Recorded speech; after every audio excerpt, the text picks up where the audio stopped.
നമസ്കാരം. ഞാൻ മുനമ്പം DYSP ആണ്.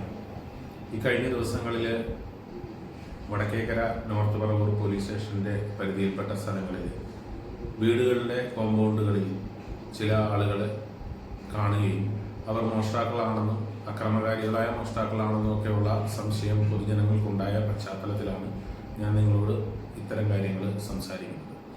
ഈ പറയുന്ന കാര്യങ്ങളിൽ നമുക്ക് ചെയ്യാൻ പറ്റുന്ന കാര്യങ്ങളാണെല്ലാം. അതൊന്ന് പരമാവധി നമ്മൾ പാലിച്ചാൽ കുറേയൊക്കെ നമുക്ക് ഇത്തരം കാര്യങ്ങൾ ഒഴിവാക്കാൻ സാധിക്കുമെന്നുള്ളതാണ് എൻ്റെ വിശ്വാസം.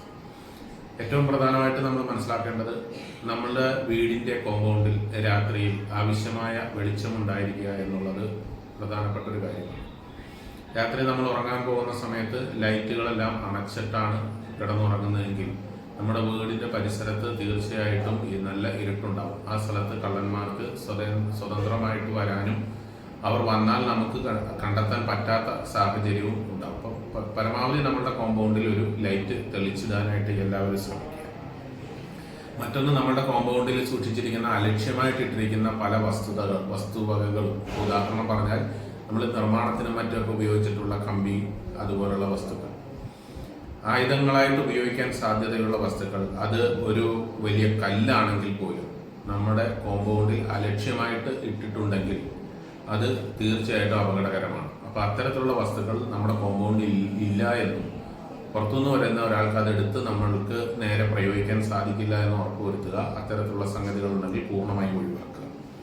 മറ്റൊന്ന്, നമ്മളുടെ കോമ്പൗണ്ടിൽ സൂക്ഷിക്കുന്ന CCTV ക്യാമറകൾ ഉണ്ടെങ്കിൽ അത് പ്രവർത്തനക്ഷമമാണ് എന്നും അത് ആവശ്യത്തിന് നമുക്ക് കൃത്യമായ വിഷ്വൽസ് കിട്ടുന്ന പൊസിഷനിലാണ് എന്നും നമ്മൾ ഒന്ന് പരിശോധിക്കുക.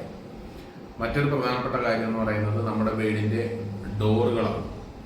കള്ളന്മാർ പ്രധാനമായിട്ടും വരുന്നത് പിൻവശത്തെ ഡോറ് ബ്രേക്ക് ചെയ്തിട്ടാണ്. പലപ്പോഴും ആ ഡോറ് പൊളിച്ചിട്ടാണ് നമ്മുടെ വീടിനുള്ളിൽ കിടക്കുന്നത്. കാരണം പിൻവശത്തെ ഡോറ് പ്രോപ്പറായിട്ട് നമ്മൾ ലോക്ക് ചെയ്യാറില്ല.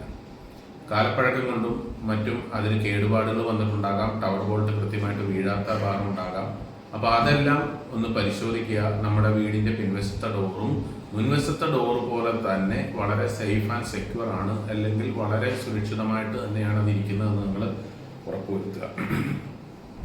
അതുപോലെ രാത്രികാലങ്ങളിൽ നമ്മുടെ വീട്ടിൽ എന്തെങ്കിലും ശബ്ദം കേട്ടാൽ, കോമ്പൗണ്ടിൽ എന്തെങ്കിലും ശബ്ദം കേട്ട് കഴിഞ്ഞാൽ, അസ്വാഭാവികമായ എന്തെങ്കിലും ഒന്ന് നിങ്ങൾ കണ്ടാൽ പെട്ടെന്ന് തന്നെ വാതിൽ തുറന്ന് പുറത്തിറങ്ങി നമ്മൾ അതിനോട് പ്രതികരിക്കുന്നതിന് മുൻപായിട്ട് ചില കാര്യങ്ങൾ ചെയ്യണം.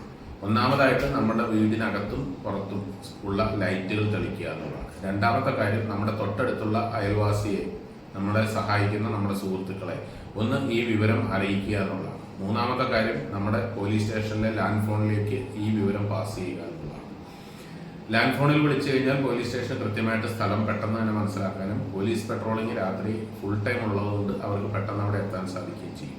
കൂടാതെ 112ലേക്ക് എമർജൻസി നമ്പറാണ്, അതിലേക്ക് നമുക്ക് വിളിച്ചാലും ഈ സേവനങ്ങളെല്ലാം കിട്ടുമെന്നുള്ളതാണ്. അപ്പോൾ നിങ്ങളുടെ മൊബൈൽ ഫോണിൽ ഈ പറയുന്ന നമ്മുടെ സുഹൃത്തുക്കളായിട്ടുള്ള അയൽവാസികളായിട്ടുള്ള ആളുകളുടെ ഫോൺ നമ്പറുകൾ നിർബന്ധമായും സേവ് ചെയ്ത് നിങ്ങൾ ആവശ്യത്തിന് ഉപയോഗിക്കുക എന്നുള്ളതാണ്. അതുപോലെ തന്നെയാണ് അസമയത്ത് റോഡിൽ കാണുന്ന ആളുകളെ, അവരെ നമുക്ക് പരിചയമില്ലാത്ത ആളുകൾ, നമ്മൾ ജോലി കഴിഞ്ഞ് വരുന്ന സമയമായിരിക്കാം, മറ്റെന്തെങ്കിലും ആവശ്യത്തിന് പുറത്തു പോയിട്ട് വരുന്ന സമയമായിരിക്കാം, അപരിചിതരായിട്ടുള്ള ആളുകളെ കണ്ടു കഴിഞ്ഞാൽ ആ വിവരം നമ്മളത് ഒഴിവാക്കി വിടുക എന്നുള്ള ഒരു സ്വാഭാവിക രീതിയാണ്. നിങ്ങൾ ആ വിവരം ഒന്ന് പോലീസ് സ്റ്റേഷനിൽ ബന്ധപ്പെട്ട ഇന്ന പോലെ സംശയകരമായ ആരെങ്കിലും പോകുന്നുണ്ടെങ്കിൽ അല്ലെങ്കിൽ കണ്ടിട്ടുണ്ടെങ്കിൽ ആ വിവരം ഒന്ന് അവരെ അറിയിക്കുക. ഇത്തരം കാര്യങ്ങളിൽ നമ്മൾക്ക് ജാഗ്രത പുലർത്താൻ സാധിച്ചാൽ തീർച്ചയായിട്ടും ഈ പറയുന്ന സംശയങ്ങൾക്കൊന്നും ഇടവരാത്ത രീതിയിൽ നമുക്ക് വളരെ സമാധാനമായിട്ടുള്ള ഒരു ജീവിതം ഉറപ്പുവരുത്താൻ സാധിക്കും. പോലീസ് പെട്രോളിംഗ് പൂർണ്ണമായിട്ടും അതിൻ്റെ ഊർജിതമായി തന്നെ എല്ലാ രാത്രികാലങ്ങളിലും ഉണ്ട് എന്നുള്ള കാര്യം ഞാൻ ഒരിക്കൽ കൂടി ഉറപ്പു തരികയാണ്. മേലുദ്യോഗസ്ഥന്മാരുടെ പ്രത്യേക നിർദ്ദേശവും ശ്രദ്ധ ഇക്കാര്യത്തിലുണ്ട്. ആയതുകൊണ്ട് നിങ്ങളുടെ ഇത്തരത്തിലുള്ള ചെറിയ ചെറിയ മുൻകരുതലുകൾ ഈ പ്രശ്നങ്ങളെയൊക്കെ നമുക്ക് അഭിമുഖീകരിക്കാനും അതിനെ തരണം ചെയ്യാനും സാധിക്കും. ഈ മുന്നൊരുക്കങ്ങളെ നിങ്ങളൊരു ശീലമാക്കുക എന്ന് മാത്രമാണ് ഈ അവസരത്തിൽ പറയുന്നത്. നിങ്ങളുടെ എല്ലാ സമാധാനപരമായ സുരക്ഷിതത്വപരമായ ജീവിതത്തിനും പോലീസിൻ്റെ എല്ലാവിധ പിന്തുണയും ഈ അവസരത്തിൽ ഒരിക്കൽ കൂടി പറഞ്ഞുകൊണ്ട് നിർത്തുന്നു. നന്ദി, നമസ്കാരം.